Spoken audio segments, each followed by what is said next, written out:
This is the show. This is the top down perspective. John's back. Hi. Yay. This is rushed. Yeah.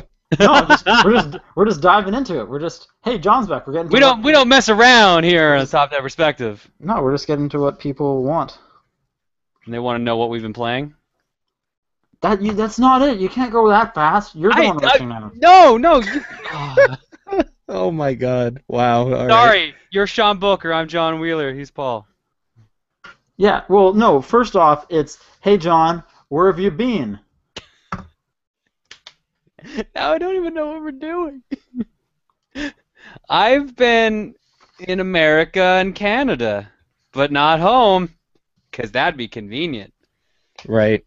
Then you'd be able to relax for once. So you've been That's gone for 2 shows. Yep. So let's wind it back. First week, where were you at? Dallas, Texas for Screw Attack Gaming Convention. How was that? Tell us about that. It was good. I entered the Iron Man of Gaming tournament, which pretty much took up the whole weekend, and I helped out my buddy Gerard run a panel, and hung out. It was a good time. How'd you do in the tournament? I ranked 2nd overall. Is that good? Are you sad about that? It's good, but it's an all or nothing tournament, so there's no prize unless you're first. Okay. But my goal this year had only been to make sure I made the 3rd day, which was Mystery Day, and I did that pretty well. So, because it was top 32 moved on to day 2, but only top 16 moved on to day 3. Although usually it's top 8. So. Cool. Congrats. Thank you, but I'm bummed out. I lost to the 3-time champion. And that's not exciting. If you should have just kicked him off his pedestal. I was hoping to, but what are you gonna do? Dethroned him. I had to win the mystery game, and we win the entire tournament of the mystery game to get first place. So What was the mystery game? Oh, sorry. Go ahead.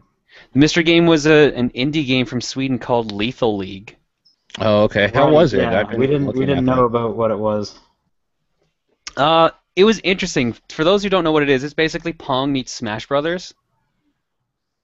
So the way it works is you jump around and you attack this ball that's bouncing around, and the more you attack it, the faster it goes. So the idea is you're trying to get This sounds like Windjammers. kind of, Nice. Okay. but like a 2D platforming Windjammers. Also, someone else may be working on a Windjammers thing. I don't know if that's in our stories by any chance. This sounds like one of those Sports Friends games. Oh, which is the one I'm thinking of? Isn't there a Sports Friends game where it's similar to Smash Brothers, but there is a ball you can also kind of kick around at each other? I don't know. The only Sports Friends games I remember are Joust and the one with the pool noodles. Joust is not a Sports Friend game. That is an old arcade game. No, Johann Sebastian Joust. That's a Sports Friends game. Yes. Yeah, I just called it Joust because I There's didn't want Super to say. Pole Riders. That's the one I was thinking of. What's the okay. hockey-like one? I have no idea. Don't you own Super Friends? What's the game? What are we talking about? Super Friends? You're the one who brought up Super Friends. I don't own it. No, wait, what was the game we were just talking about called? Sports Friends? There we go. It literally just left my mind for a sec. Dude, are you alright? You're totally out of it. Oh, man. That heat's getting to his head. Jesus. He's starting to melt, frying an egg in his brain. For the love of God, jump back in the pool for a bit. Back to the pool. Just The stream only from thing- the pool, you'll be fine. The only thing that in life that makes sense is the pool. That's right. No, seriously, the first day I found out about that, when I was on my way home, I could not see or hear anything other than pool. You've been living there how long and only just found out about the pool? 2 months. Wasn't my fault. How is it not Wasn't your my- fault? Well, okay, so there's a sign, you can see the pool from my kitchen. Okay. There's a sign on the door that says, no trespassing. So I thought, okay, maybe it's a different building's pool, or maybe it's like just for the landlord or something, and no one ever used it. So eventually I just asked my roommate, yo, what's up with the pool? And he was like, oh, that pool's for our building. And I was like, what the fuck? Is there just no one in there except you, or are you the only person using the pool? Yeah, which is awesome. It's so great. That's pretty good. Yeah. Oh So man. this weekend, I'm gonna get intimate with that pool. Yeah. So you're into a Divinity. second convention, right? Yep. What was that one? That was Con Bravo. That was in Hamilton, Ontario. I just got Was back from that one this week. was it better? Well, there wasn't an Iron Man of Gaming tournament, so. That one sounded fun. Like everybody that tweeted from there or whatever, it just seemed like a group of people hanging out for a weekend. That's kind of what it was. It was super laid back. I think they said attendance was around 3,700, which, I mean, that's a small con in comparison to, like, PAX or, like, Mag. Yeah, but Or the thing is, DashCon. How many than people went to DashCon? I think it was like 500. Only 500? yeah, but hang on, did Con Bravo have a ball pit? Because like, No, but Right. they said one of the booths at the vendors hall said if you dressed up like the ball pit, they'd give you like 25% off their products. oh, okay, that's all right. That was a little weird, but I was gonna say Hamilton like isn't a small city. Like it's pretty big too, though. well, it's pretty close to Toronto, so yeah. Yeah, like I have tons of family in Hamilton. It's like, I guess, Airdrie compared to Calgary in that kind of sense, or in relation to Calgary. Sure. No, it's definitely further out, and it's also like way bigger than Airdrie is. It's an hour. It's less than an hour ride from the Pearson Airport in Toronto to Hamilton. Oh, okay. I thought it was further. Though it is technically further than Airdrie, but not too much. Or you could fly into Hamilton's airport. Cool. Which reminds me a lot of home, actually, because it's just a tiny-ass airport. Home being the East Coast. Yeah, Newfoundland. Yeah. But no, it was really nice to actually be at a con that was in Canada for once, because I could actually use my data and use my debit card and all this stuff. But we have the Comic Expo, and it's huge. They don't go to that though. Who's Yeah. they? Like, for work. Oh, well, I just meant. Well, I thought you were just talking about conventions that you go to. Oh, no, well, fucking Comic Expo, like, I sleep in my own bed. That fucking doesn't count. I'm just saying that's a convention in this country that you can use your data that you go to. It's Yes, true. but I'm saying as a guest. You can. Hey, you're a guest at the Comic Expo. No, We're all. not. Hey, we're all guests. At least I feel Yeah. like I'm a guest. Are you going to take We're that all from guests. me? John, that's the only convention I'm a guest at. Are you gonna of the one convention where I feel like I'm wanted there? Sean, were you even there this year? Oh man. No, I wasn't there last year. I had a good reason. I missed this podcast. So dumb. No, Con Bravo was a really good time. Ran our panel, had a great time. Hopefully going back next year. And now I am But you're home. not done. Nope. Tomorrow morning I leave for San Diego. Nice. Hey, that's pretty close to me. Nice. How far away, roughly? Two, three Eight. hours? No, it's like 8 to 9 hours. Oh, okay. Never mind. Yeah, it's It's pretty about far. 5 to 6 for me to get to LA, and then another 2 or 3 to get to San Diego. Oh, okay. So it's 2 or 3 from LA. That's what I was getting from. Okay. Yeah, I'm going to be running Throne Controllers, our game show, at Nerd HQ, which is in a stadium next to San Diego Comic-Con. I was gonna say it seems so weird going there and not going to Comic Con. I know. That's the weird thing. I don't think I'm It's going to... like a giant tease. It's like, hey, do you want to go to this other convention that's not Comic Con? No. What? Yeah, Like, so... I'm almost thinking like someone came to you and was like, hey, John, we're gonna send you to a convention in San Diego during like July 24th week. Oh, this is incredible! Thanks so much, guys. Oh, it's not Comic Con. What? What? Why? Why? I And just, I also almost, heartbroken. like, no offense to like everyone. Why would you put another convention on during this week? It's part of the con, though. It's just like there's no real gaming representation at Comic-Con, so they're like, all right, we'll just be next door and just do gaming stuff. So I heard you like cons, so I put a con in your con, so you can be a guest while being a guest. Pretty. Wow. Oh man. Pretty much. We've Are you reached looking a forward to new that? low. Like, dude, it's like it's super hot right now. Like, it's so hot down here. Are you going to be okay? Yeah, we can tell. No, I'm just telling you, get ready for the heat. San Diego is way hotter than it is up here. Ugh. Yeah, San Diego is like I've been there a few times and it's gross kind of. Why did I get to spend my July in Texas and California? Right, Like, exactly. San Diego is like it's like this close to Mexico. Hamilton, Yeah. I literally could have worn a hoodie and been perfectly fine.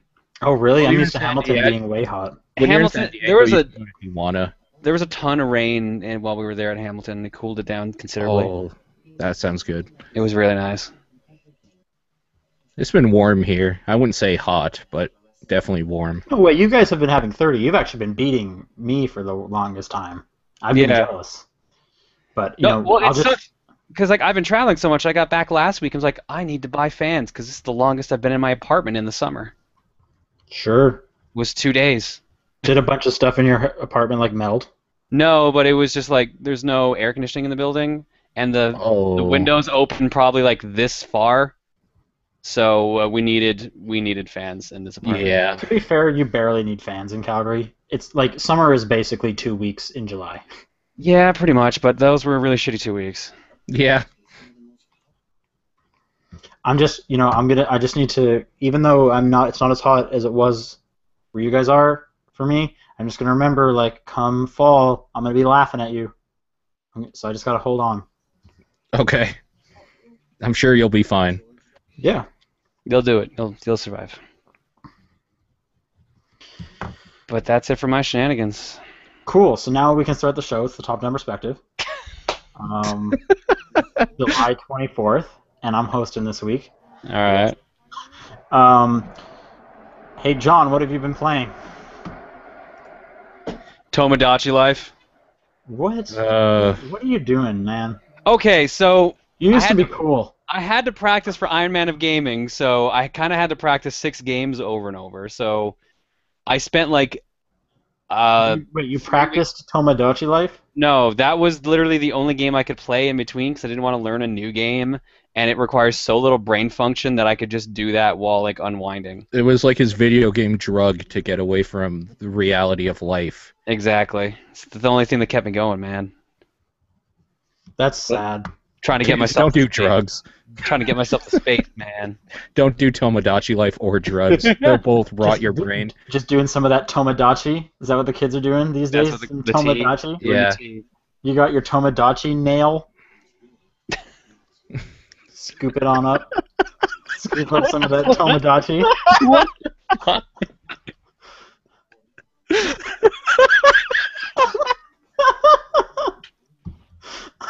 I'm sorry, you got me. I just started picturing like this ground up powder of Tomodachi Life cartridges, and he's just sniffing it for some reason, and it got to me. I'm sorry. Okay. Yeah, like, he's busy, like, playing Mega Man or some shit, and he's like, God, I'm so tired, and then he just kind of, alright, let's do it. Oh, this Tomodachi's nice. I've been working on my funny face. Want to see? Eyes just separate, just go off.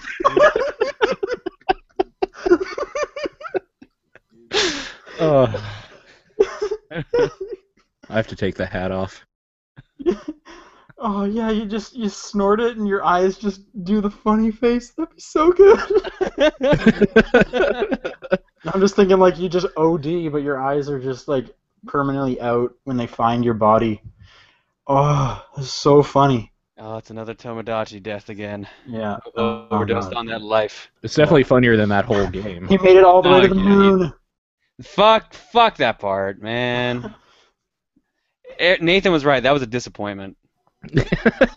Or you mean, like, not the rest of the game? Oh no. But I had hopes that, space would be interesting because it's space. So I will say one thing though. If you play the game long enough, there's actually a really cool aspect to the Street Pass that kicks in. So normally the Street Pass is just you find someone else who has an island and you get like whatever their island's product is. Like mine's like a fried shrimp hat or something. Right. But if you have a bunch of Miis that have a baby, they can grow up and become a traveler. So they will street pass and travel to the person who hasn't. They'll go to the next person's island. They'll go there, like the person takes care of them. They can give them like special food items, and then the next day they'll travel on to someone else's island once they street pass someone, and they'll keep doing this. But while you're gone, or while they're gone, they will actually send you letters of where they've traveled to through like the internet. Like a bunch of random people's names, like, hey, I was in Mark's 3DS, then I was in this guy's 3DS. Kind of, but it's like, yeah, it's more like I was at like Mark's island, and I met his Jasmine. Here's a picture of us like hanging out. I'm doing good. I'm trying to eat healthy. I'm hoping to survive to the next island. Love whatever your me's name is. Do you like my funny face yet? I've been practicing in my travels. Is it good enough for you yet? Can I come home? Please, take me back. No one at this island likes my funny face. It sucks in Paul's 3DS. He never turns it on. It's always dark. Any food. I'm always like, hey, I'm There's hungry. fire everywhere. He only feeds me the food I hate the most. He feeds me celery 24/7. Yeah. I'm tired of the celery. I told him I don't like it. He's too cheap to buy anything else. Anyways, what else have you been playing? Abe and Hawkins and the 1001 Spikes. Oh, that game that came out years ago. Cool. Well, no, this version came out like a month ago. Yeah, I know. I'm just being a jackass, but yeah, I know, because like I was thinking the same thing, because I played 1000 Spikes at your place. right. No, like it's been out for a long time, but they remastered it and are selling it for more than $1 now, so that's good for them. Yeah, they're selling it for I think 15. Yeah, sure. And like, there's a lot more content in it. I've noticed, or sort of.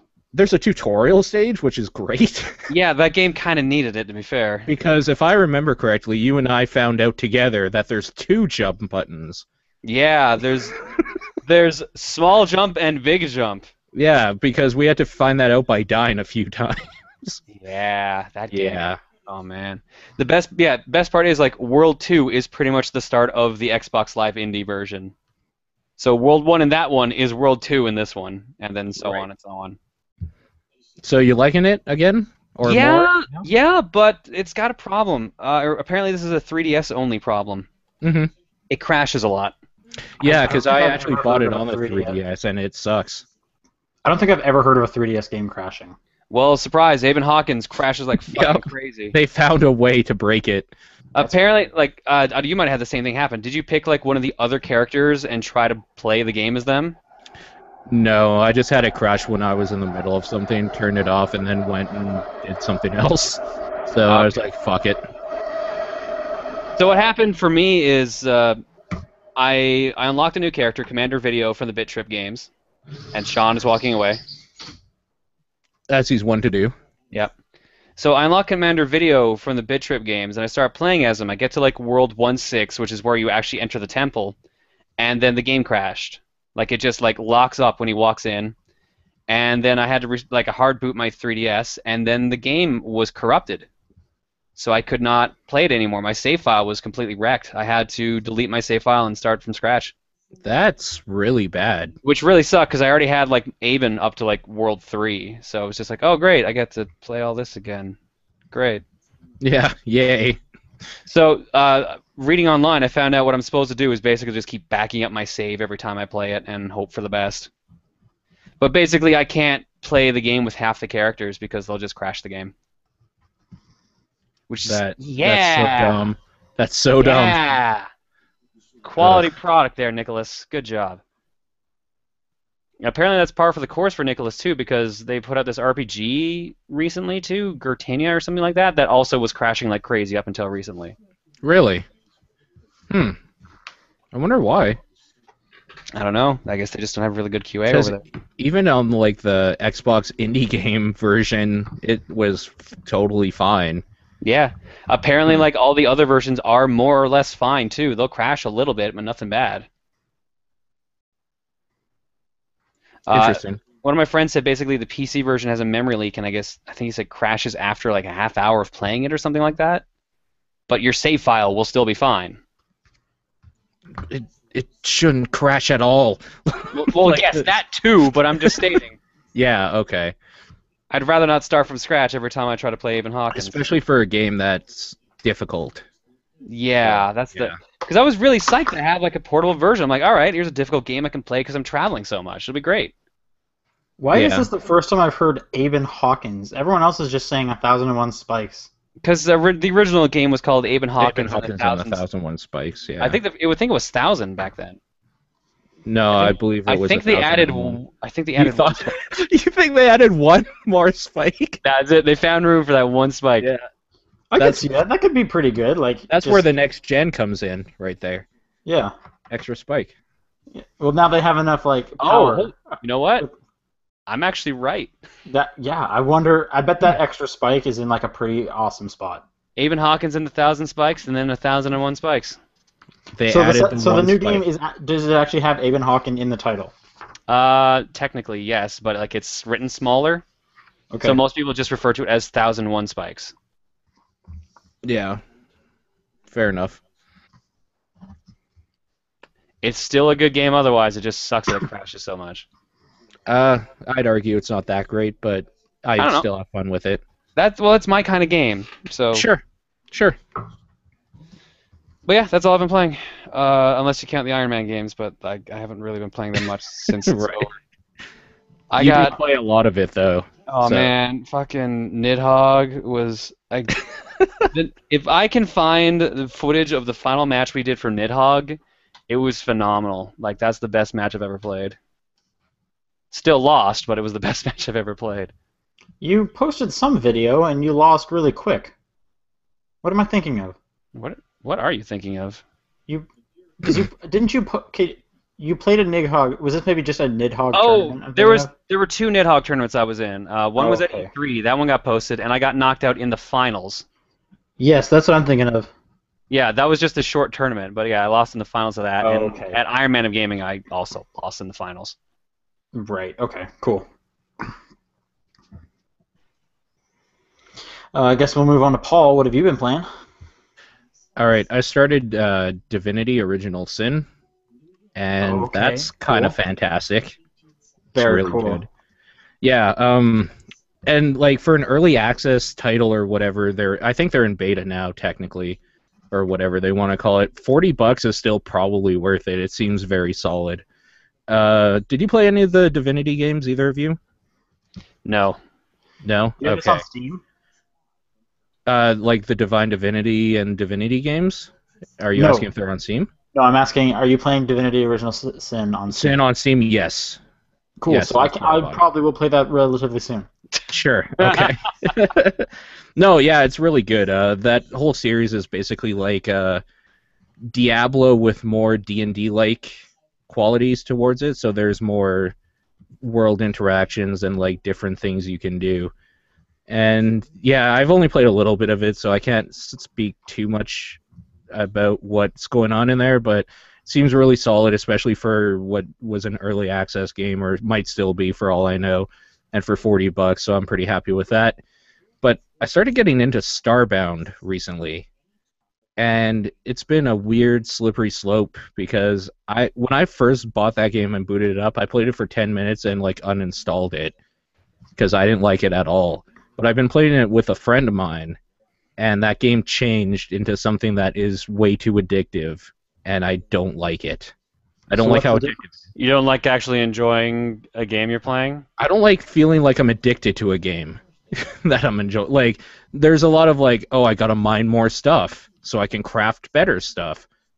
And it's one of those sorts of things. So it feels like a lot of the time I'm just kind of digging into the earth looking for ores rather than going around and like exploring the worlds right now. And it's kind of What's the difference?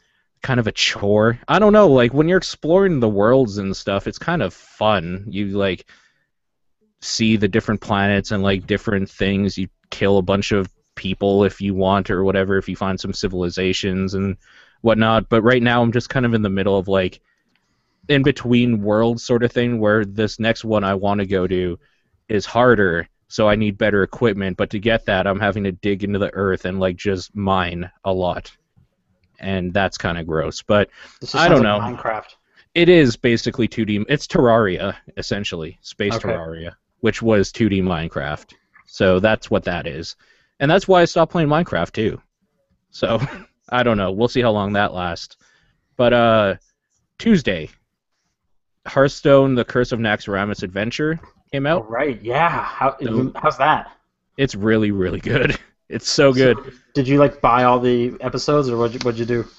Yeah, so like I downloaded it, I played it, and then I just bought the next wings for the next week. So every week I'll probably be talking about this, but this week was the Arachnid Quarter, the Spider Wing, and the 3 bosses. But there's So only like 5 wings in total, right? Like it's not ongoing forever. yes, no, 5 total. Okay, cool. Yeah.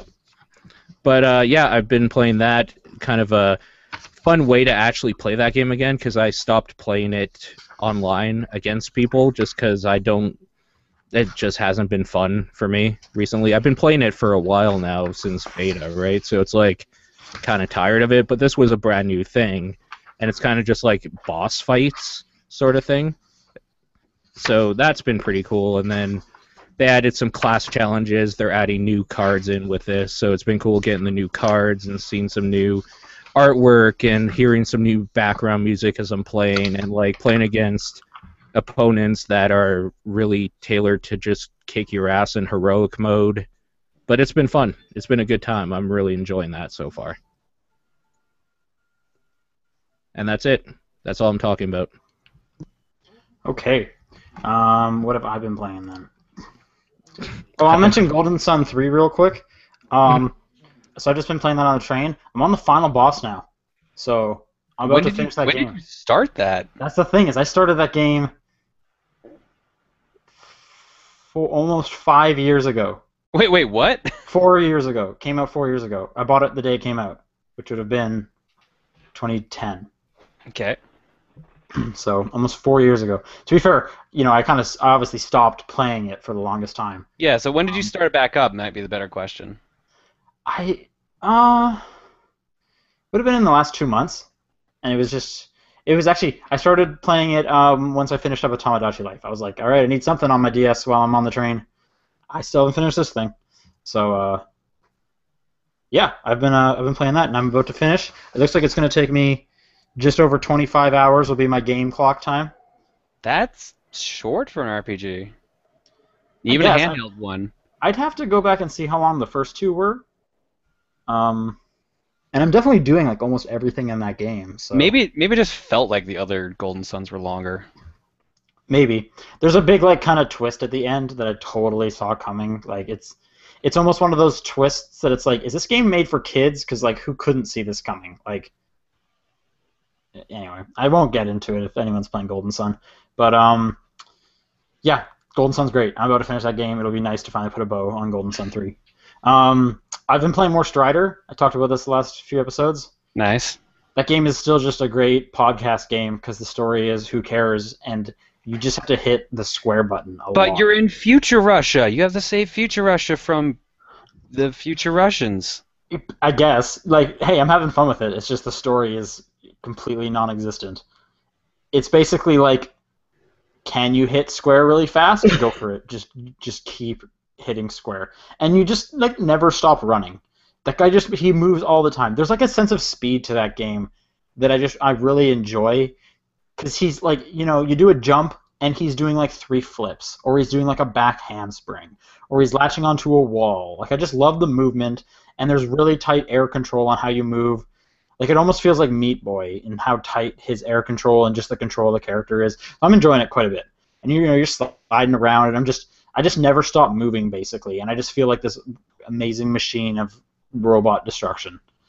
I wish there was kind of more like exploration, because it's Metroidvania-esque, but it seems to be more like you can kind of go back, but it's more like you'll be able to kind of find everything for the most part. So I kind of wish there was more of a reason to go back to like the first areas, but as opposed to just kind of continuously pushing me forward. And then I started up South Park this week. Oh, good choice. I'm only an hour into it. Enjoying it so far, though? It's fine. I can definitely tell that I'm missing a lot of the jokes as someone who's like has seen like a episode of South Park 10 years ago. Oh, so you don't even like really recognize the characters. Well, obviously I know the characters just because they exist in pop culture, right? Like, I don't think there's anyone like alive that doesn't know that Kenny gets killed a lot or something. But like, do you know Timmy or Jimmy. I know someone shouts Timmy. I don't know Jimmy. Okay, that's a no then. Yeah, that's a no to that question. All right, sure, That's no. But so like obviously there'll be jokes like you open up like a random person's house and it's like a dude jerking off on his couch and it's like okay that's a joke. No, Whereas that's literally just the joke. Is that no, Yeah. that's what I'm saying is that's the joke. Whereas there'll be other things where you'll open up something and you can obviously tell like oh this is a reference to something in South Park that I'm just not getting the joke. But like to me, it's more of like, well, that was just kind of gross, and I guess that's kind of still a joke. But if I had any kind of attachment to the show, I'm sure it would hit on a higher note. Do you have like an example of that? I don't know. I'm trying to think. It's been a few days since I was playing.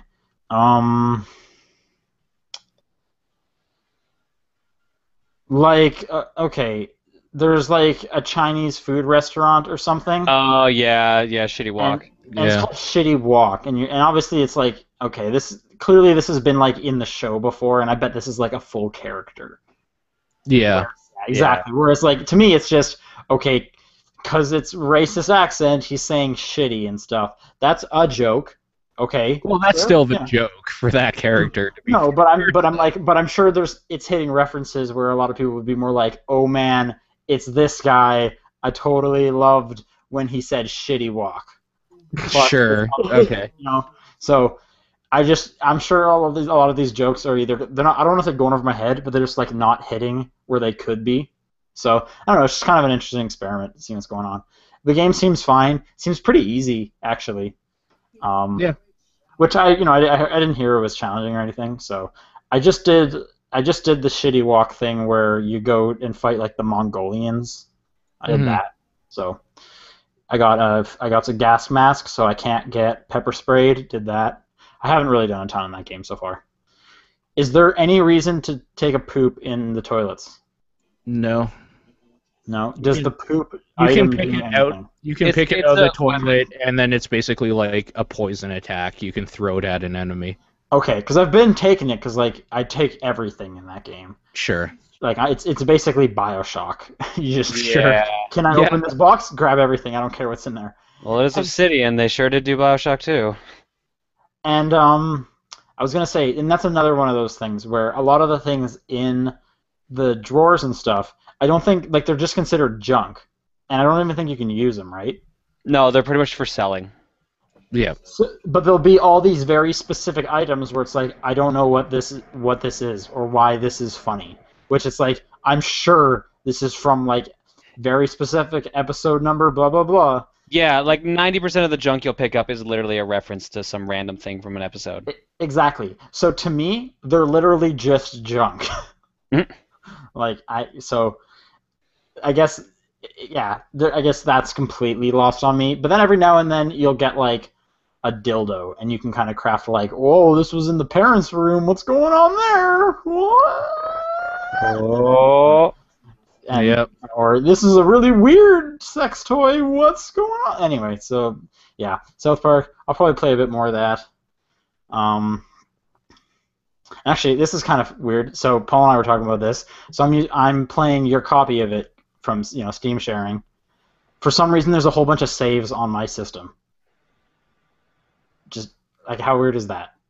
Right? And there's a bunch all from this specific date that Paul wasn't even playing, so they're not even like, it's not even his data. I have no idea where this data came from. So it could be someone else's who was just sharing it, and it's just like cloud saved? I have no idea. Paul, has someone else shared your South Park copy? Nathan may have? I'm not sure. Okay. He never said anything about it, though, but either way, it shouldn't have cloud saved the save file to my machine, right? That's never happened before. Well, maybe you didn't play any games that had that feature? I don't know. Yeah, I don't know. I do not know what to tell you. Yeah. Keep in mind, didn't South Park have all those Uplay issues when it came out, too? I haven't seen anything Uplay online. Yeah, I don't remember any Uplay stuff. I thought that's the reason people were complaining about the PC version of South Park was the Uplay stuff. Could be. I don't remember. I might like, be, unless I'm confusing it with Child of Light. It might have been Child of Light that had that problem with the PC version. I never played Child of Light. No idea. I didn't play Child of Light either, so. All I know is that when I click on the South Park game in my Steam library, it automatically starts up and I can play. And that's all you need. That's all I need. I know Watch Dogs had some weird Uplay stuff. Maybe Watch Dogs it could have been anything I was thinking of, but South Park. So Okay. Yeah, Watch Dogs has very much all the Uplay stuff where you can't run it through Steam. It opens up Uplay. And that new Walking Dead episode came out, and I haven't played it yet. I really want to. Anyway, we should move on to the news. let's do it. Yeah. There's a whole bunch of it. And the first thing I'm going to do, because I didn't write it down, so I don't want to forget it, the Destiny beta is open to everybody now. Sure. Oh, is it? Yeah. You don't need key codes? Correct. You no longer need the code. They announced that this kind of evening-ish, I guess, afternoon, evening-ish. How long is it going for? I don't know. I'd like to The know. if news, I can ladies play and it. gentlemen. Good night. I'd like to know if it for when I get home, because I'd like to play Destiny. You can play it right now, dude. I have to pack. Well, I'm just saying, you could play it right now. I'm also podcasting. Oh, You're you know what? making that choice. I will leave the podcast right now and go boot up my Xbox One and go play Destiny. Xbox on! Shit, it worked. It worked? Actually, cool thing about that is when I was downloading it on my Xbox, it after 2% of the install, it already said ready to start. Nice. So that's pretty cool. Paul, actually, you have a bunch of the news first. Why don't you run through your stuff? Oh, One of them okay. is mine. One of them is, in fact, yours. First of all, International 4 is over.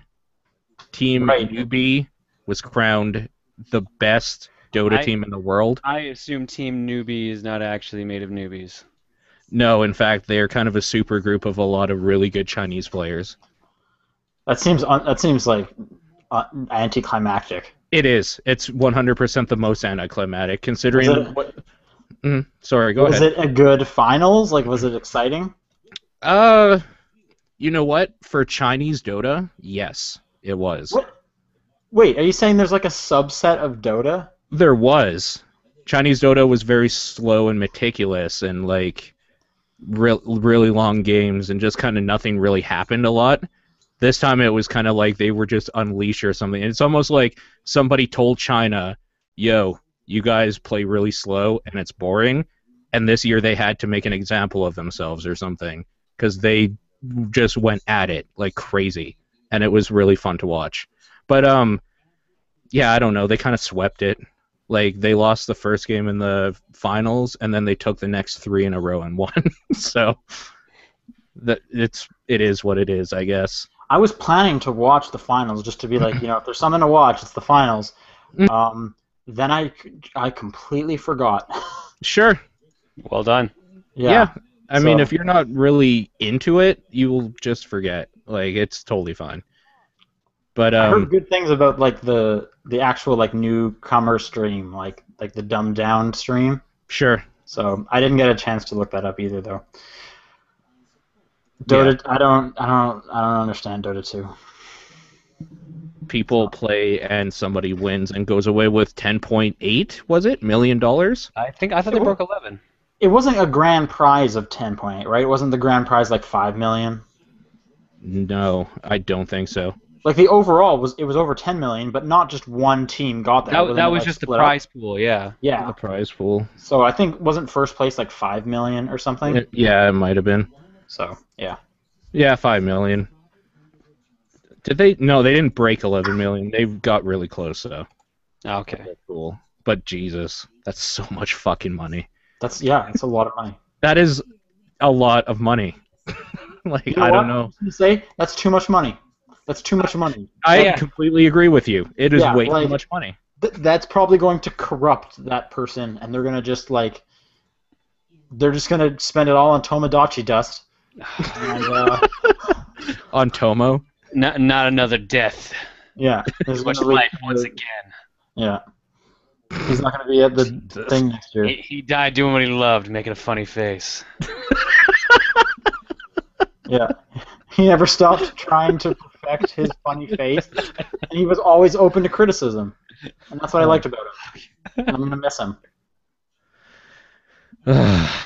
Yeah. Anyways, Just Uncharted. on the tombstone is just an engraving of his funny face. That's all it is. That's all it is, yeah. And he asked for that in his will because he's like, I don't want people to be sad when they come to respect my memory. I want them to know that, hey, I'm still trying. No, it says underneath the funny face, what do you think? And then you just kind of scratch into the tombstone whether you liked it or disliked it. No, it says, what do you think? And then on the left it says yes, and on the right it says no, and you put a line under which one you stand. And there's 7 on the yes, but there's 4 on the no. Jesus. All right. All those graveyard vandals. Anyways, Uncharted movie gets a release date. Yay! 2016. They haven't announced anything else. We just know that there's an Uncharted movie. We don't even know if it's CG live action. I think it's going to be live action. I think that's pretty. I hope it is. Maybe that's. I wouldn't entirely be against a CG Uncharted movie, because then it would still be Nolan North doing Nathan Drake. That's true. I guess. I couldn't care less about Uncharted or Nolan North. So. Wouldn't this just be like Indiana Jones? I would hope so. That's what I'm kind of in for. Just another pulpy sort of adventure movie. So at that point, isn't The Adventures of Tintin just the movie you want? Because that was basically Indiana Jones, but then animated and more silly. But Nathan Drake's not a reporter. He's a treasure thief. Right. Anyways, is Nathan Drake a treasure thief? No, isn't he Isn't he actually like an archaeologist or something? Doesn't he have No, not even close. He is a thief. That's his profession. Probably treasure hunter is what he'd probably say, but by definition, I would say Nathan. I could have sworn he had an actual real profession. Mass murderer. Mass murderer is definitely his profession. Yeah. Yeah, but he doesn't put that on his business card. Obviously, he calls that treasure hunting. No, he just puts thief on his business card. Yeah. Anyways, June 10th, 2016. That's coming. It's not even his business card. It's literally someone else's business card he stole and wrote on it. That's how you know he's a good thief. Right, exactly. He hands you your own business card. You're like, oh shit. Oh damn, he's good.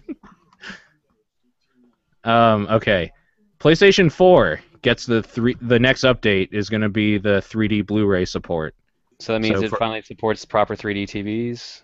Yeah, I suppose so. So everybody that was waiting to watch their 3D movies, like that Resident Evil movie, on their TV. I'm going to go watch Jaws 3D, man. Now's the time. I own Brave and Wreck-It Ralph in 3D.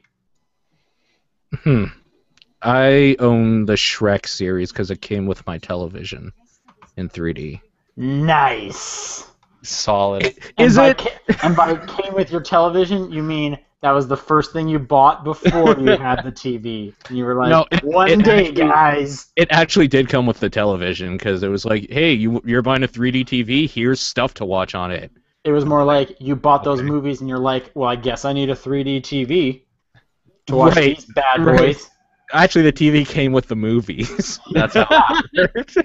They were like a pack-in deal, man. Yeah, exactly. Also, Coraline. Remember Coraline? Yeah, that movie's great. Terrifying, right? That movie's the button great. Eyes. Oh, those button eyes. God damn. I love that movie. It's good. It's really good. I'm excited for their next one, Box Trolls. Yeah, it should be good. Yeah. I think. I hope. I don't know. Anyways. Yeah. Boss Key. You know Boss Key. Mm-hmm. I know. Yeah, they're my favorite studio. I love all their games. Right, exactly. They reveal some new people that are going to be the senior hires there. You got some Gears of War people, obviously, because why wouldn't you? You got some, looks like Grand Theft Auto. Oh, IT director. Who cares about that? Ghost Recon Future Soldier. Some guy worked on that. Some Far Cry 4. What do you think about that, huh? Some people that have I actually don't know. made That game's video not games. out, so like I don't know. For anyone not remembering, Boss Key is Cliff Blazinski's New new studio. studio. Yeah. Yeah.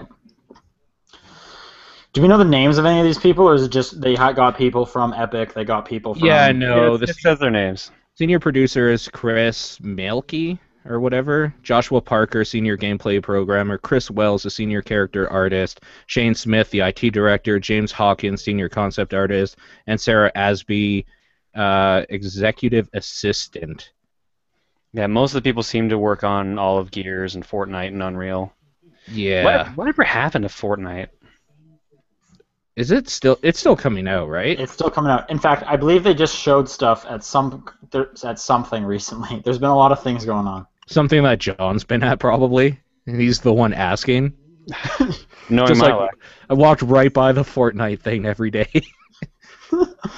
Yeah, just cut to John, just like, where is it? But he never turns in this one direction in Yeah. which the booth is there. It was just flashing. behind the staircase all along. Where's John's panel? Oh, go past the Fortnite booth that takes up a full block and then turn left. It's actually inside of the Fortnite booth. Right. Yeah. And I made a mistake earlier when I said all those Gears guys, Epic guys. Microsoft owns Gears now, so Epic is not really connected to that. Just corrected myself. Right. Okay, I got some news. Mm-hmm. How do you like the idea of a Tomodachi Life coming to Super Smash Bros. 3DS? How many funny faces are in it? I have no All idea. of them. Powder everywhere. Everywhere. Yeah, I have no idea, but that's a new stage, and I don't know, man. Whatever. Isn't that just like a Right? me? Yeah. Isn't that just like a me stage? Like, hey, we made a me stage. Yeah, Like, pretty much. Me's suck. Someone in You the just- chat said like Tomodachi Life sold really good, like 185,000 Oh, copies dude, I in North believe it. America. I bought it. Like, come on. No, I could see it doing pretty well, but I don't really like that game. So, whatever. Just everything about this news thing seems like it wasn't made for me. Like Tomodachi Life stage, announced for Super Smash Brothers. Oh, okay. But Well, whatever.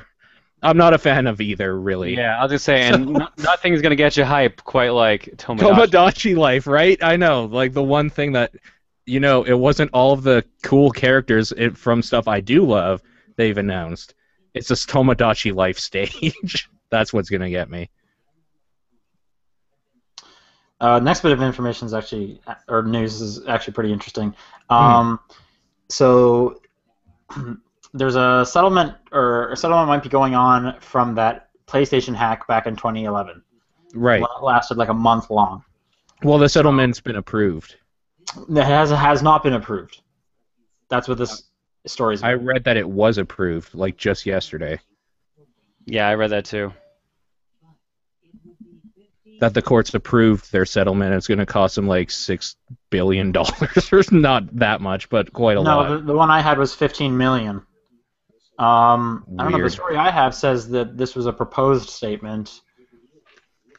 Hang on. Maybe I could have misread it. So that might be on me. I don't know. I thought it said that they had settled. Yeah, the update says it's a proposed settlement. Yeah. So this is, but the thing is it's proposed from Sony. So this is what Sony wants to do. Right. This is So for people- the courts haven't accepted it then. No, this is just what Okay. This is what Sony's saying. This is what we'll do for people. Whatever. So it's mainly for if people ever like actually got a negative part from that hack. Because for most people it was just I can't play my games online. Right. But obviously it was a hack, so a lot of information did get out there. So I'll go through the 6 bullet points here of what you can get. So if you didn't get anything from the Welcome Back campaign, which I don't know, what was that? Oh, that was when you got a free game. That's where they gave you free games. They gave you like 5 games? Yeah. So you got to choose between like Little Big Planet, Infamous. I'm trying to remember what I got. I got Super Stardust HD. I think I got Wipeout HD. I don't remember anything else I got from that. Anyway, but who were active account holders, you can choose between two of the following freebies: a free PS3 or PSP game. That was a very awkward pause. Holy cow. Yeah. Well, because when I first read this, I was like, "Wait, are you serious?" Oh, game right there. Man, some free PS3 themes. Ooh. I know, guys, right? And then 3 months of PlayStation Plus. Don't worry, some of these actually get better. And then these claims are only on a first-come, first-served basis. Once Sony has given out $6 million of games, themes, and subscriptions to folks, the deal is off. And then everyone after that will get 1 month free of PlayStation Plus. If you did get free stuff from the Welcome Back campaign, so me, this is all right. Now I gotta pay attention. You can choose one of the above option games instead of two. Okay, so I got a free game coming. Sweet. And that offer's capped at $4 million, and you get the same 1 month of PlayStation Plus. Anyone with an active account who lost unused PlayStation Store credit gets their balance. If their balance was over $2, they get the money back. If you were a Netflix or Hulu Plus subscriber at the time, you're eligible for 3 free months of PlayStation Plus. And anyone able to prove that they had their identity stolen as a result of the hacks is eligible for up to $2,500. Wow. Damn. So I get a free game. Cool. Sweet. And I guess I get 2 because I didn't pick up any of those free games last time. Yeah, No. I didn't either. So. You get 2 free games, man. Sweet. They'll probably be just as old as those ones they offered. Yeah, probably. But Probably then just you have got the the games I digital. remember when the original list came up, it was like, these are old, and I've played them like all. I don't care. Yeah. Right. Exactly. Anyway, so more on that stuff. Okay, now I was posting these news stories so quickly I don't remember what they're about. So we're gonna find out together. Oh right, that Okay. new Tomb Raider Temple of the Osiris coming out in December. Hmm. That's, I'm excited. That's the news. I'm looking forward to it. I liked Guardian of Light. It was great. I really enjoyed it. I Yeah. had some fun with that game. Sure. What's this next news story is? Oh, PlayStation has announced the Play 24 bundle. Their event. summer event, basically. Yeah. There's Right. Because Summer of Arcade is done. If you haven't noticed. Yeah, I didn't hear anything about it this year. Well, also because on Xbox One they stopped calling it arcade games, right? They're just games now. Oh man, I sneeze. Nope. Quick, Man, five time. that's the worst. When it's okay. All right. So the games are on July 29th is Rogue Legacy. All right. August 5th is The Swapper. Yep. August Alright. 12th is Hohokam. Yep. August 19th is Counter Spy. Oh, yeah, that's the one I played at E3. Those are pretty good. I've heard great things about those last two. I've heard good things about Rogue Legacy. Paul, you like Rogue Legacy. Rogue Legacy is fantastic. It's And really I think good. the Swapper is fantastic. Swapper is so good too. Yeah. Swapper's real good. If you buy any two, you get $3 back. If you buy any three, you get $6. And if you buy all four, you get $10 back. You also get a discount if you pre-order it. I'm not sure if that's for everybody or just PlayStation Plus, but I know if you have PlayStation Plus, you get basically 20% off the price. Nice. Right. Yeah. Which is nice for sure. And the retail price for them, Rogue Legacy, is going to be a standard price of $17. The Swapper is $20. Hohokam is $15. Counter Spy is $15. I think that's pricey for the Swapper, considering it's been in so many humble bundles. I agree with you 100%. But some people don't play games on their computer, so Yes. And I also, these games are all cross-buy for all three Sony Yeah. platforms. that's Wow, real all cool. 3. Wow. Yeah. So Yep. it's pretty nice. Pretty nice indeed. And okay. Because I wasn't going to get Rogue Legacy because I already have it, but I wouldn't mind having it on my Vita. Sure. You'll get I mean, on you'll Vita. basically get money back for it anyway, so Yeah. why not? True. And you have PlayStation Plus, right? Yeah. So yeah, you're saving a good amount. Yep. What's this next news story? Oh, The Room is coming to PC July 28th. Yes. My favorite Tommy Wiseau movie. Yeah. I know, right? I did not hit her. I did not. Oh, hi, Mark. Oh, hi, Mark. Want So, to see a funny face I'm working on? Wizzo's been on the Tomo for too long. Oh man, that explains a lot though. Yeah. So if anyone wasn't able to play that on a mobile platform, they can now play it on the PC. You guys should do that. The room is great. For sure, get it. 100%. Next news story. Oh, Dance Central Spotlight. We got a bit of information on that. So that is the downloadable Dance Central game that Harmonix announced at E3. I believe it was the only game at the Microsoft press conference that relates to the Kinect that was mentioned in any way. Yeah, I think Fantasia was like super briefly mentioned. Maybe if it was like Harmonix said, we're also doing Fantasia. I think that's what happened. Yeah. It's coming out September 2nd on Xbox One. The game will be $10 and come with the following 10 songs. Do you want to go through all the songs? I know 2 of these songs. Avicii's Wake Me Up. I've probably heard that. Cher Lloyd's I Wish. I don't know what that is. David Guetta featuring Sia. Okay, do I know any of these? Yeah, you know Lord Royals, obviously, because everybody in the world has been listening to it. I don't know Royals. I know some other Lord songs. Happy is in there, of course. Something with Justin Bieber. Hashtag that power. Oh god, there's actually a hashtag in the title. Oh my god. Ooh. Awesome. Oh, Diamonds by Rihanna. I know that song. Right, yeah, that and Lord Royals are the only 2 I know on this whole list, so there's that. Ooh, B-52's Love Shack. DLC is expected to be $2 per song. Icona Pops, I love it. I actually really like that song. Sure, yeah. The DLC is better than the 10. There we go. Yeah. Anyway, and I believe if I remember correctly, all the old songs will transfer up to this one, I think.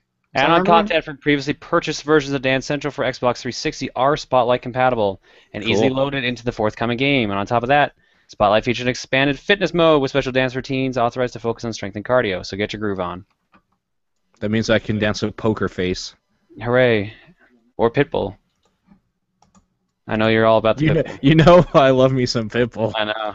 I don't actually know any Pitbull songs, otherwise I would have sung some for you right now. There's that one where he goes 1, 2, 3, 4, unos, dos, tres, cuatro, and then starts singing. Okay. You know I want you. There you go. That one! Yeah. Right. I don't know any lyrics to that anyway. Well, he counts. So if you know how to count, you know the lyrics to Pitbull. Damn it! It never works out for me.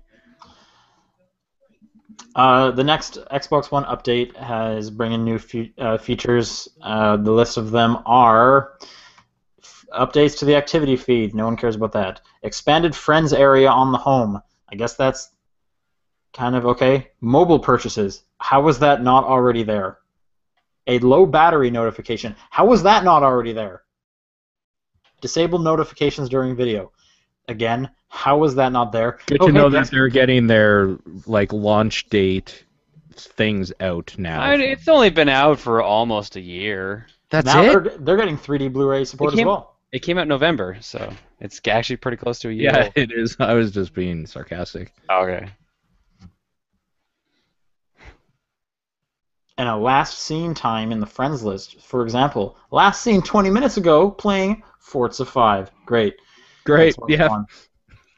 How is there not a low battery indicator already? What are you doing? There wasn't really one on the Xbox 360 though.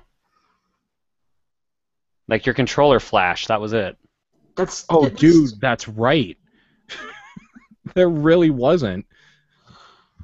So I assume this is going to be like a Wii type deal where it's just like your battery's low. Just wait, are you sure? Like a little pop-up didn't say like controller, like player one's controller is low or something? Because like the Wii even had that. No, the Wii had that. The Wii was the only one that had. Or no, the PS3 had that too. PS3 had that too, and I know the PS4 has it because I've been playing it a lot. I think the Xbox just noticed when your controller disconnected from no longer having battery. Yeah, that was it. Okay. Great. Jesus. Wow, I never even thought of that before. That's ridiculous. Okay. All right, last one. This is probably the most actual interesting story. So this is just in Europe, from what I understand so far. but Google has looked into their app marketplace, and a number of people were complaining about the concept of these free-to-play games with in-app purchases aren't really free. Like, sure, from the technical definition, they are free. You can download the game for free. It'll be on your phone for free. But in order to actually play it in any meaningful way, it's not free. You have to do these in-app purchases. Because of this, Google, again, just in Europe is the only thing that has passed so far, is going to stop calling these games free on their marketplace. Europeans are very litigious with false advertisement, so it makes sense that they. This is great. It is. It's fantastic, actually. I would hope we would get it here. And again, this is just on the Google Play Store and stuff like that. Apple has come forward and said, in iOS 8, which will be coming out this fall, they're going to have something to help combat this. It won't be the same, but they've outlined some of their features, like we're going to have parent accounts versus child accounts. So if the child is playing, it'll push to the parent's phone saying, "Hey, your kid wants to buy this, coin doubler. Will you approve the purchase?" Basically. Which I guess that does help, because I guess the main issue is a lot of kids just being like, "Oh, sweet, free game! I'm gonna just play this," and the parents like, "Oh, cool, he got a free game, good for him." And then the kid's like, "I'm just gonna buy all this stuff in there, like whatever. What's a credit card? I don't know." But if you have your credit card tied to it, it'll just punch through.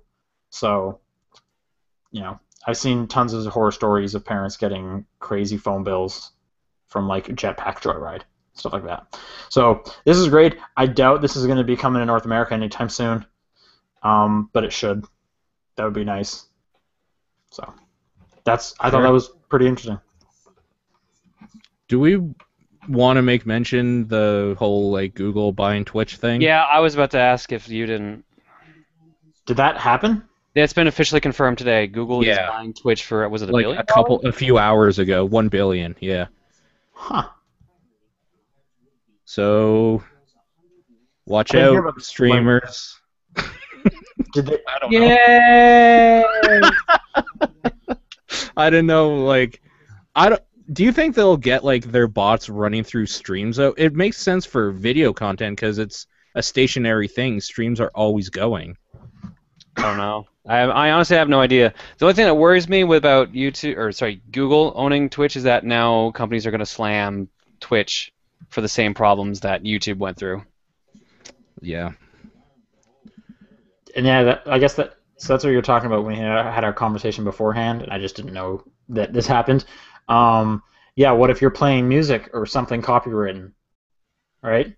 I mean, don't play copywritten music then. Yeah, traditionally it's frowned upon, but I think within reason it's okay, but well, I know there's so many weird things about it. On YouTube, it's 30 seconds, that's too much. All your audio gets taken down. Yeah. Yeah. I know there was people talking about the idea that there might be a Twitch partner program where they can just pay a fee sort of thing, almost like you would if you were a radio DJ, and just have access to a library of music that you could use. But That's not a bad idea. It's not a bad idea, but the music industry is very archaic in the way they do stuff, and they need to be on board with this. They don't generally seem to like the internet for anything unless it means money through iTunes. Otherwise, you should be buying the CD, you dumb kids. That's what you should be doing. I don't know. I have two other points. One is that would totally suck if we start getting stuff like, "This video is not available in your region." Because I always hate that. This stream is not available in your region? Yeah. Yeah. And the second one is, we're only saying a bunch of the negative things. For all we know, they might just not touch Twitch. They might know what they have is good there and leave it alone. They might make it better. We shouldn't be so cynical. Oh, no, I'm not being cynical. I love this idea. I'm just playing devil's advocate here because I think Google should own everything on the internet. Okay. There will be good aspects to this buyout. It just depends on what they end up doing. Yeah, it's true. Better servers, nothing else. That's what we want. Maybe everyone will have to have a Google Plus account to don't. No, they already want- said they were gonna back off on the Google Plus stuff, so I don't see them fucking with Twitch that way. Why didn't they just buy Facebook or something? Like, Google Plus is just so bad. Facebook probably wanted too much, or was only being privately traded at that time. Yeah, but Google makes money. They don't. There isn't a I price. guess. I don't know. They There was probably some didn't article want it. going on that apparently like Facebook's price is like as high as like Coke's now or something like that. Really? So Wow. I was in the bank today and there's like, here's a news article. Facebook's actually making mad bank, worth a lot of money. It's like, oh, Go figure, right? why? Have you guys seen those Coke cans that have names on them? Yes, I've had a number of them tweeted to me because they've had my name on it. Because they had John on it? Yeah. Like, Like the most common name? I was gonna say. Like, that. There's a good chance that was the first name they printed. I'm telling you, man, I've had it tweeted at me a couple true. times. I bring that up because a coworker had one that said share a Coke with, and then the name was BFF. Oh, my favorite friend's name, BFF. Oh, I love BFF. I love hanging with Biff. Excuse me, it's Biff. No, there's Yeah. what if it's Buff? If it's Buff Biff. Maybe it's Buff. I don't know. Depends how. I don't know. It depends what country you're from and your accent. What if Biff is really buff? Isn't there a character named Biff in something? Back to the Future. Mm-hmm. There we go. Boom. Got it. Biff Tannen. Biff 10. That's right. Let's go on to the questions. All right. Yeah. Emails. So many questions. I'll be right back because I don't know if my Xbox One actually turned off when I yelled at it. Okay. Well, we'll start without him then. Right. You got to say where people can send the emails. Yes, we do. It is topdownperspective@gmail.com. On Twitter, it's @TDP Podcast, and Facebook is just search Top Down Perspective. Those are the ways to get in touch with us. That's it. I have the email section open, so I'll handle those, and you guys can look at the rest. The only two that were in there earlier are in the doc. So I have 4 here, so I don't know what you're talking about. you have 4 more. Holy crap! No, I Okay. have 4 in total. Okay. Are they the ones that are in the doc or what? 2 of them are. First one from Mario64 Mario. Would you rather see a SNES remix or NES Remix 3? Yes. I feel like they couldn't do an NES Remix 3 unless they just got a bunch of third-party games because they kind of used up all the good first-party They did the good ones, and the second. Ooh, that was a bad point to cut out. Yeah, he's just paused right there. At least it wasn't me this time. Oh, he's back. You totally Yeah. cut out. Yeah. Do you want to say that again, Paul? Well, they did all the good NES games in the second NES remix. So you guys are both saying SNES, or what if Yeah. they can do third party? If they could do good third-party, I would totally be down for an NES Remix 3, but I would probably prefer a SNES Remix at this point. I'd pick SNES remix. I'd like some Contra in there. I'm gonna go NES remix. I would love for them to just like keep going like newer and newer, like with just different consoles. Because I would love to see polygonal stuff just like kind of busted. GameCube Remix? Yeah, but yeah, just like, hey, here's F-Zero GX, but we just kind of broke it. Like you're racing backwards or something. Luigi is running after you. Get away from him as fast as you can. I think that could be super interesting. I feel like that'd be way more work than what they would get out of it. Yeah, probably. It'd be great, though. I agree. All right, let's just finish up the email questions. Paul writes in, did you see Boyhood yet? If you have, what did you think? If you haven't, why haven't you seen it? Go fucking see it. Seriously, go watch it. I have no idea what he's talking about. I haven't seen it yet because I have a fucking job. I might see it this weekend. It's a movie that took like 12 years to film. It looks real cool. It does. Reviews are like 97%. It's insane. Is that Hype Machine or like legitimate, do you think? I don't know. This is Rotten Tomatoes. Oh, it's Rotten Tomatoes, then it's whatever. Okay, sure. They don't follow any pattern, so It's probably good. I bet it's good. I I'm hope hearing it is. great things. So, I'd love to see it. Yeah, for sure. ah. Matthew writes in with the NPD numbers. Does someone else want to read this email? I'm on it. I'm going to open up a different email. Hank writes in. I can do it. I can read it. Well, I'm just going to open a different email while you're opening stuff up. Hank writes in, what are some games that are objectively flawed, but you figured out all of their bullshit when you were a kid and have a strong affection for them? That's a great question, actually. He gives an example. Okay. For me, there's Spider-Man on the SNES, which was based on the 90s cartoon. That game has some amazing bullshit, like a first boss that you can't actually hurt until you find a secret switch the game never tells you about. A bullshit jump under a bridge, which rather than fix, the developers just put a little raft under it so that you have a chance to save yourself. Other jumps that require unintuitive timing, and platforms where you slide off the edge if you're not far enough from the edge. Right. But me and my friends spent hours blunt forcing through it until we figured out all that shit. And now I love that game. Mostly for the feel of the web swinging mechanic and the hilarious music. Teenage Mutant Ninja Turtles on the NES.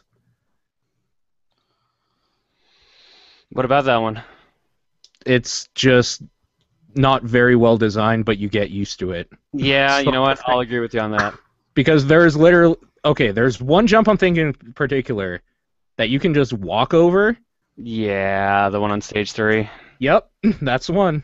I'm surprised you're not bringing up like the airfield or like the finding the no. Technodrome or anything Dude, like there's that. so many.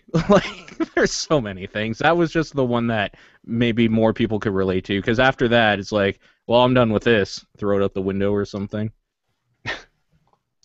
I want to say there's got to be some I have, but I don't like ever go back to my old games that often, so I probably like didn't even realize it was broken at the time. One that came to mind is just Prototype is kind of a pretty stupid game, and I really enjoyed that.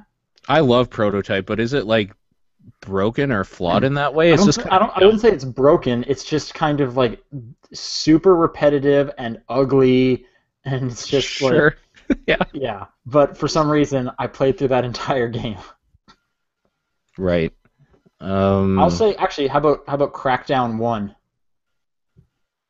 That game was definitely broken in a lot of ways. In fact, I even played a lot of the co-op, which was super broken. But I kind of loved. But I super love Crackdown. So there's one of my answers. And then he has a second. Oh, go ahead. I'm just trying to think of like games that are just broken that I've played so many at this point. I don't think I could actually name one. Turtles might be actually the best example for me as well. Okay, second question then. What's a game you like where a version of it on a different console is totally fucked or loses part of what you love about the game?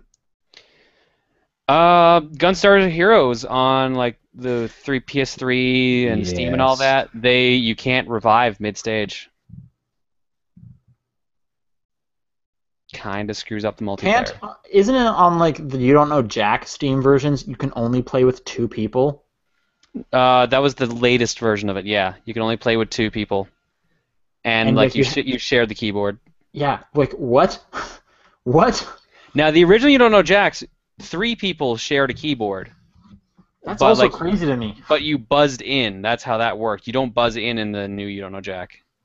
As someone who just only played that 360 one, well, it's on several consoles, but the console one most recently, just seems crazy to me. Well, don't worry. Now they're only making Facebook games, so. That's great, yeah. The port of Resident Evil 4 to computer was really bad. The port of Devil May Cry 3 to computer was really bad. Yeah, I believe that. Yeah.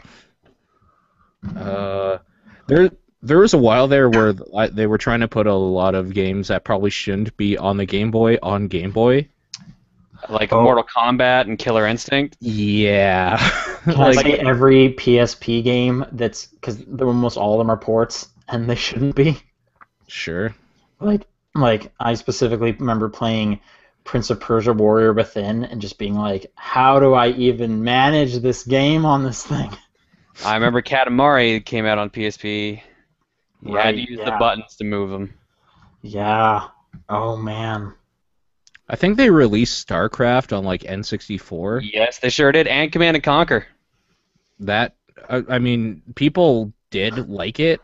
Hey, I was Halo not Wars that is people. only on 360. So, What? Halo Wars, it's only on 360. Oh, right. There you go. All right, John, you got those NPE numbers? I don't. Really? I forgot what we changed the password to because I haven't had to log into the email in months. I will I'll just post them in the doc. All right, that works. I don't want to read this. This is All so right. long. But hey, thank you for writing in. We always appreciate you doing that. I'm sorry, I'm the only one who seems to like the MPD numbers. All right, go. Take Adam. Oh man, that's a lot of MPD numbers. Yep. Right? Yeah. All right. PS4 for the month of June has sold 269,000 consoles, Xbox One at 197,000, 3DS at 150,000, Wii U right behind it at 140,000, Xbox 360 at 62K, PS3 at 42K, Wii at 19K, and the Vita at 15K. At least the Wii is no telling the Vita. Yeah, poor Vita. At least the Wii U's doing better, but Yeah. it's still behind the 3DS. Mm-hmm. Software Watch Dogs is the best-selling game of June. 240,000 copies on PS4, 154,000 on 360, 137,000 on the Xbox One, and 117,000 on PS3. Actually, it says 210,000 on PS4. What did I say? 40. Oops, sorry. But yeah, either way, it's interesting to see that 360 is outselling the the Xbox One, but the PS4 is outselling the PS3 by a lot. That's true. Mario Kart 8 is the best-selling that. It's been a while since I said it. The ski. Sorry. Best-selling I can't talk today. Best-selling SKU at 401K. That means the bundle and the game by itself. Okay. Tomodachi Speaking of which, public service announcement, you got to register your copy of Mario Kart 8 before like the 31st. Oh shit, I should probably do that. Yep. Or you won't get that free game that you already own. I know. Well, I'm going to give away the free game, so. Right. Yeah. Tomodachi Life sold 175,000 copies. 138,000 of those were retail copies, so that means that's about like 40,000 digital. Roughly. 39. It's actually 37, but. Oh, yes. And it's actually 37,000. I know. Actually, only 37 copies. Literally only 37, that's it. UFC, who's reporting this? Who's UFC was one of the major releases last month. Yeah, it was. This is the one with Bruce Lee in it. Oh, that's right. I was just thinking, like, who's playing this game? A lot of people, apparently, because it sold 160,000 copies on PS4 and 118,000 on the Xbox One. Oh, okay. Nice. Minecraft sold 151,000 copies on the 360, 144,000 copies on the PS3. Why? What happened? Yeah, that's actually a good question, because what happened with PS4 and Xbox One? I thought those were the versions coming out. Did they patch it so it's something new was added recently? Like, why is that on here? Maybe. I'm a little curious about this last line he has written here. Farming Simulator plus Transformers for 3DS plus Hyperdimension Neptunia PP plus whatever handheld game released in June all made up less than 7K of sales. Too bad Farming Simulator not leading the pack. Minecraft beating out Farming Simulator. It's a shame right there. What? Yeah. Why are people still buying Wiis? I don't get it. Because they're cheap. They're like under $100. And they already have a library of games. That's why people bought like PS2s for years after the PS3 was out. Oh, that reminds me. I played your warehouse simulator thing. What'd you think? It's really irresponsible. Of course, it's a simulator. What do you expect? I expect that if you're driving a forklift, if you have people in your store, they should be obstacles. Like, why are they there? You don't get deducted points, nothing. Like, they don't die, they just go through you. That's not even realistic. If you're driving Right. forklift, So you wait, what need to get somebody to cordon off the aisle. People are not allowed to be in there. You gotta like tape it off so the forklift can bring something down. I've seen this. Did you say that they walk through you? Yeah, they're just ghost people. Like, So they're just there for decoration. You're serving ghosts. But this is not the hell version. This is the normal one. Well, The hell version, they're actually physically solid. You can't go through them at all. What? Why is a made-up version? I was joking. Okay. I don't know. I didn't You play were really upset about that. Holy crap. I didn't play the other one. So wait, is I there an don't actual know. hell version? Yes. Yeah. It's like DLC Oh, I thought this or was an a expansion. joke. No, this is completely serious, and it's irresponsible, and these people should be held to task. Huh. But That's anyways. But maybe like they are ghosts, so it's not a big deal if you drive through them. It's just kind of rude. Not Well, just like I don't life even or know if death. it's rude. I don't know what what it was. Yeah, what is maybe proper they- manners to a ghost. Right, maybe they like it. Maybe it's just like, oh yeah, walk inside of me. Yeah. Oh. Slow, like, porn music just starts playing in the background. Walk slower. Come on, drive that Slower. forklift right through me. Yeah. Oh man. Ghosts. Anyway, sorry, back to numbers. It's alright. Lifetime to date, We Fit You sold 48,000 copies. Tomb Raider, Xbox One, 99,000 copies. PS4, 179,000 copies? I assume Damn. I suppose that's Xbox One, then 99K. I assume that's not 199K. No, it's 99K. Yeah. Oof. Did the definitive edition also come to Xbox One? That's the one. Okay, I was just making sure. Donkey Kong Yeah. Country. Donkey Kong Country Tropical Freeze, 285,000 copies. Lightning Returns Final Fantasy 13 on the 360, 74K. PS3, 139K. Tales of Symphonia Chronicles for PS3, 77,000 copies. Plants vs. Zombies, I Assume Garden Warfare, 360, 295,000 copies. Xbox One, 163,000 copies. TF. Titanfall, Xbox One. Wow, that says... Are you sure it's not Team Fortress? Yeah, because it's 1 in Yeah. 360. I'm a little confused reading this because it says 1,010 1,000. copies. Yeah. So I assume that means it sold 1 million copies. 1 million copies? Yeah. So Titanfall Xbox One sold 1 million. 360 sold 614,000 copies, which that doesn't sound right. Or maybe it does sound right because there's not that many games on the Xbox One right now. I Not sure on that one. no. No idea. Infamous Second Son, 648,000 copies on PS4. Final Fantasy X Actually, Max the Curse of Brotherhood's on the Xbox One. What more do you need? Right, exactly. available for 2 months. Yeah, like it's free right now. Like go for it. Final Fantasy X HD, PS3 sold 276,000 copies lifetime to date. South Park: The Stick of Truth, 360 version, 289,000 copies.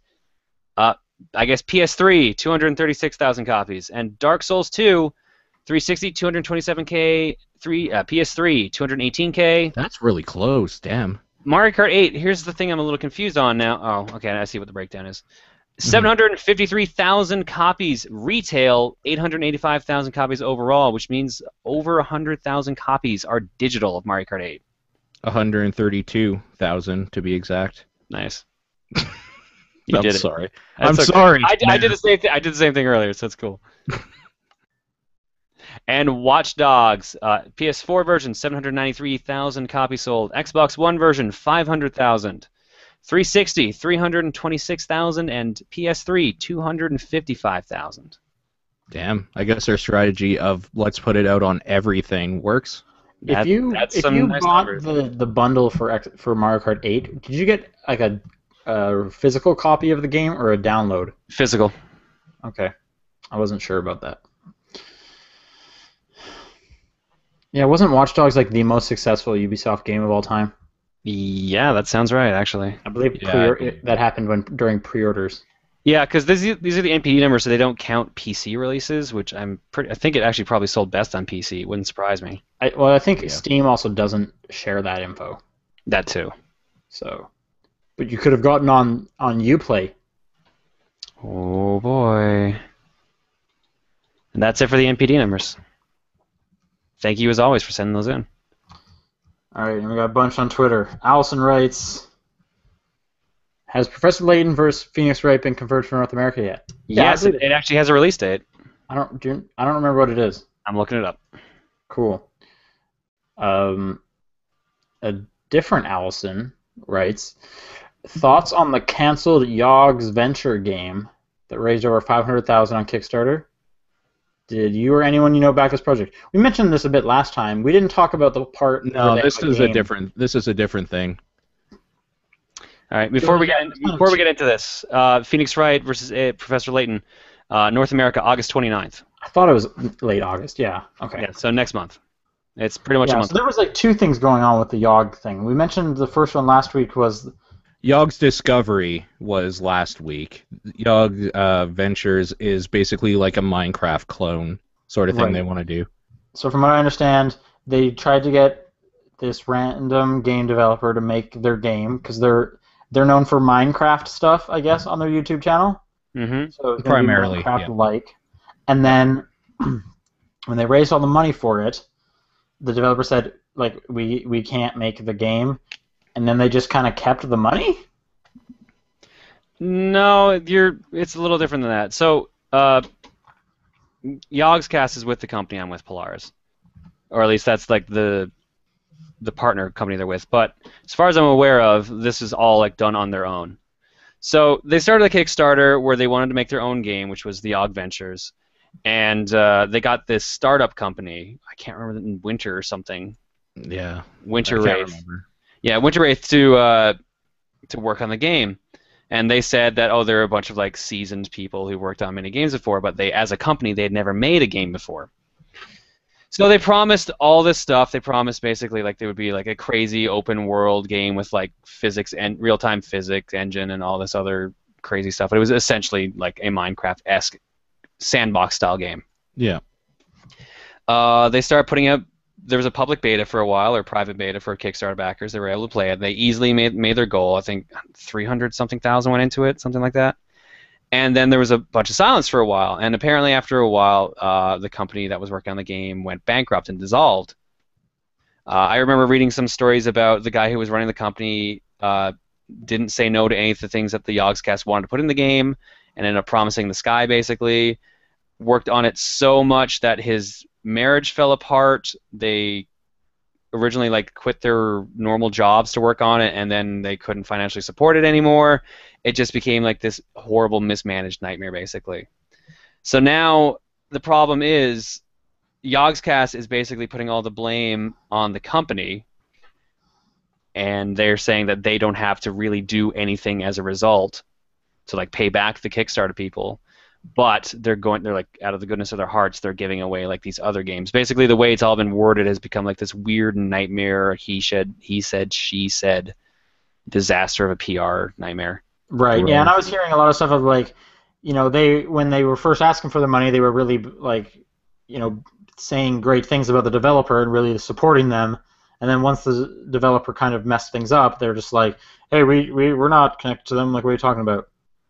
Which is just kind of odd. Yeah, so legally they are actually supposed to offer things to people who don't actually get the product, so it's a weird situation, and they could get sued. Are they on Kickstarter? Are you sure? Yes, yes, actually, apparently it pops up on screen as you make a Kickstarter. Like, if you get the money for this, you have to deliver on the goods, otherwise you can legally be sued. How can you be sued? Who's going to sue you? Because in Kickstarter, you're donating.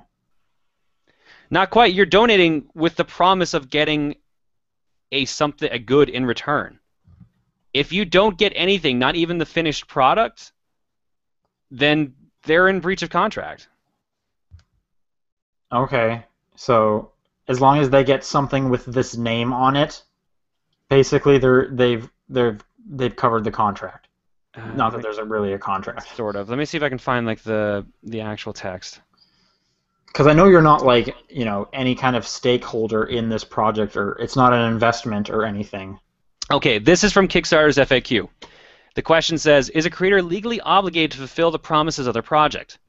The answer is yes. Kickstarter's terms of use require creators to fulfill all rewards of their project or refund any backer whose reward they do not or cannot fulfill. And it links to a picture of what creators see before they launch, basically telling them, yeah, you have to do this, otherwise you're in trouble. This information can serve as a basis for legal recourse if a creator does not fulfill their promises. We hope that backers will consider using this provision only in cases where they feel that a creator has not made a good faith effort to complete the project and fulfill. And Wintercool, Kewl, is the name of the company. So I guess even if you just kind of like gave a completely random product with the name on it and saying, hey, we delivered, like, sorry it's not up to your standards, but this is what Yogg's Venture is, the person can say they don't believe the person put their actual self into it and whatnot. So there's also some other things, like apparently $150,000 of the money went to the Yogscast, or a specific member of the Yogscast, and that got taken out of the budget because there were promises with the project that weren't being fulfilled. There's a lot, like I said, a lot of he said, she said, a lot of really weird things that no one is talking about at the moment. Right, and the thing we were talking about last week was the whole they're asking for money from the developers and stuff. Yeah, that's a different thing. That's Yogg Ventures, and that's also a little iffy. Well, we're talking about Discovery. Yogg Ventures was the game. Oops, what did I say? Oh, you just got them mixed up in your head quickly. Okay. Yep. All right, next question. Michael Jacobs. What's your opinion on mods for games? Forum. Yeah, they're the best part of games, usually on PC. I'm not even sure if I've played a game with a mod, to be honest. But, I'm all for weird mods. That's cool. Yeah, they're great. The community, like, even developers usually recognize that the community usually have better ideas for their products than they do. Yeah, that's why Steam Workshop exists. That's basically mods for games. Yep. Second question from him. Best way to die in a video game? Ooh. Guns blazing, going out with style. I'm trying to think if there's something funny. To the very first enemy in the game. Risk of Rain always has like a funny line when you die. Funny. Yeah, like that was totally your fault. Or you're like, no one will ever know where you are or something like that. Yeah. I'm trying to think of other ones. I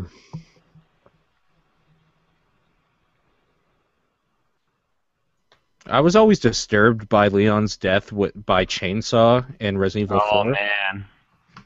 Most of his deaths in that game were kind of crazy. Yeah, they're really gross. That's really similar to Tomb Raider, the reboot. They get pretty gross. Oh, dude, when she's going down that river. No. Yeah, and you get like impaled through like the bottom. Through the bottom of her stuff. jaw. Yeah. Oh. There's a lot of gross ones for her. Yeah. Okay. I'm gonna say that for my answer. The fatalities in Mortal Kombat are always great. Oh yeah, definitely. Sure. I'd probably say that, just Mortal Kombat. Yeah. Okay. Sure. Well then, extra question. What's your favorite fatality? Like my favorite one from like the reboot or Mortal Kombat 9 is like a really cheesy one, because it like Johnny Cage just like splits you in half with a karate chop, and then he's like, and the award goes to, and then he pulls out like a Grammy and just slams the Grammy onto like the stump he just cut into your head, and then he just stands there super proud, like, yeah, Johnny Cage. I don't have one, to be honest. I always liked when Liu Kang turned into a dragon and just like would eat someone. So dumb. I liked when he dropped the Mortal Kombat arcade machine on. Sure, that was Raiden, wasn't it? That might also been Liu Kang. It might have been. I can't remember. Might have been both, actually. Yeah, it's possible. I can't remember. That was a Mortal Kombat 3 was kind of weird. Yeah. I don't know. There's some gross ones too. Reptiles. Oh, the acid one. Yeah. Kung Lao's like saw blade on the ground. Yeah. Oh, that was the one I remember. Noob Saibot's splitting in half was also like a super like disgusting one. There was something disturbing about Melina, like walking up to like your character all sexy and then just like devouring your face. Oh, I thought you were gonna say like the inflation one, but yeah, no, the Oh, sure. because I think is that also Milene or is that Katana? That might be Katana. I can't remember now. There's some really dumb and terrible things in those games. Wow. That's why we play them because they're fucking crazy. Yeah. All right, next question. Marshmallow writes in, what two characters from two different game franchises do you think would make the greatest pro wrestling tag team? Fighting game characters don't count. Does it matter if they didn't start as a fighting game character? Because then I'd say Hagar. No.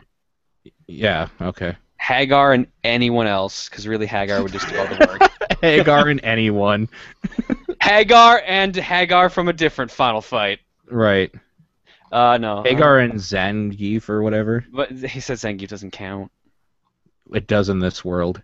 That would be the greatest tag team, actually. It would be so good. Pro wrestling tag team, two different characters. I'm gonna say I can't remember what his name was. The only character in what the hell was that called now? Enslaved, Odyssey to the West. That wasn't the main guy and girl. The pig guy, Pigsy. Was that Something just his like name? that. Pigsy? Something like that. Yeah, and he had his own DLC. Him and Danny DeVito. What? Why I don't know. Danny DeVito? Because they would be great together. They could just be like the grossest, slobbiest people. It would be great to watch. Oh, man. I'm gonna say Hagar and Frank West. Frank West? Yeah. Okay, I don't think you can pick characters that have been in fighting games. Like, at all. Yeah. But then Okay. that literally like narrows down any. You can't say any Capcom character at that point. Right.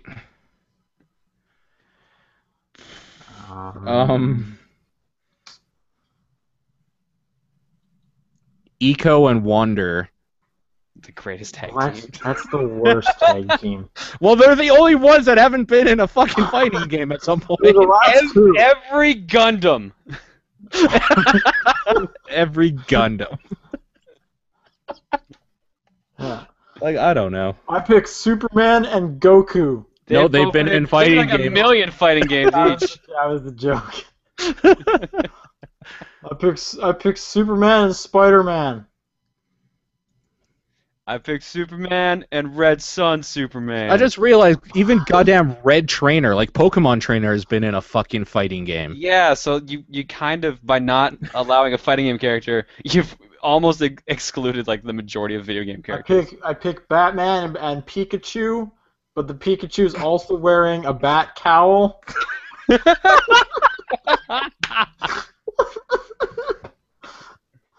Oh. Okay, new question. Andrew writes in, what's the most challenging game you played that has been created within the past 5 years? Ooh.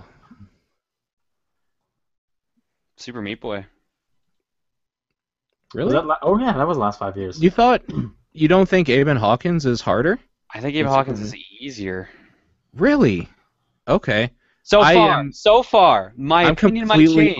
I'm completely opposite of you in that regard. I thought Super Meat Boy is easier than Aben Hawkins. I want to be the guy stages. Sure. Yeah. To be fair, we could just say I want to be the guy. Oh man, this one like came out like it's just no, that'd be 4 years. V. Sure. There's some spots in that. That game's real hard. When you're Vinny- bouncing up and down, oh man. Fucking Veni Vidi Vici. I've done that What is twice that? in my life. I will never do it again. I What did is it on that? stream. Really? Did you one-shot it? No, God no. Okay, But I okay. have proof of me doing it. Okay. Cool.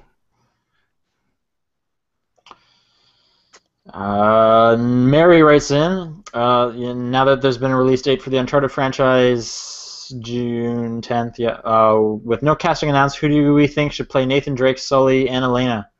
Nathan Fillion for Nathan Drake. Yeah. I don't care who plays Elena. Sully should Will be... Bruce Campbell. Okay, you know what? Wait, I can see it because Bruce Campbell is actually older than I remember because I always remember him as Ash. Yeah, if you see him on Burn Notice now, like, yeah. Yeah, He could probably pull off a pretty good Sully. he probably actually could. Who? Man, sorry, No. I am forgetting the actor's name. He plays Alfred in the Nolan Batman. Michael Caine? He should be Sully. That'd be great. Actually, that also wouldn't be a bad Sully. I think that'd be great.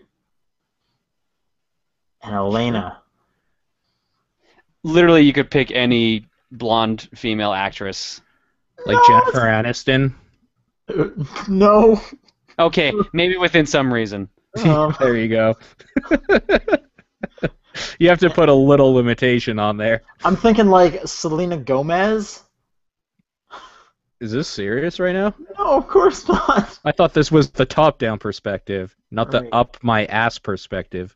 Oh. Calling you out Elena. for your Selena Gomez. I'm trying to think. I don't even know what Selena Gomez looks like. Why are you thinking about this right now? She was like one of the main. Oh, dude. Breakers. Sure, yeah. No, I just Googled her, and now I remember her. She looks nothing like Elena. No, not even close. She's like a Disney child actor. Yeah. Oh. Elena. We're putting a lot of thought into this right now. Yeah, I think we should probably move on. Oh no, I just got it. Okay. Emily Blunt. That'd be fantastic. Actually, yeah. I am completely with you on That this. would be so good. And she even has blonde hair in Edge of Tomorrow, so it like works. I think she'd be fantastic. And I just love her so much. So, yeah. I could Great. probably see that, yeah. Yeah. And last question, Fruit Puncher writes in, John, how are you aware of when tickets for PAX's, MagFest, and E3 are available? Twitter. Yeah. Wait, yeah, Twitter. Yeah, the PAX Prime account always tweets when they're live and tweets a I link. think I even told you PAX this year. Yeah, you did, and I got a bunch of people text me, but you were the first. Yeah, Twitter's how I find out and stuff, so you just gotta follow the accounts. But really, MagFest is the only one that like doesn't really sell out super fast, so it's like you can just get them when they're available, and they sell for like months. You just check their site, really. Yeah, that too.